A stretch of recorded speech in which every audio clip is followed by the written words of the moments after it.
Hi everyone, welcome to ST7 Learnings. Today's tip regarding Catia V5. Most of the times, when you try to design a model, you might have seen a circular edge which edges are inconsistent.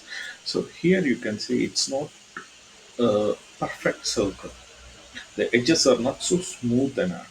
So it may cause trouble when you work on a big time assemblies. So, in order to avoid this issue, just go to Tools, Option,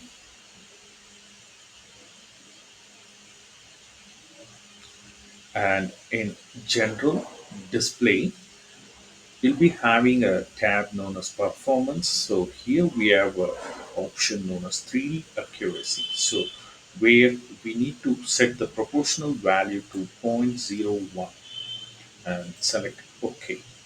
So, now you can see the edges are so perfect and smooth on the way. This is the today's tips. Thanks for your support.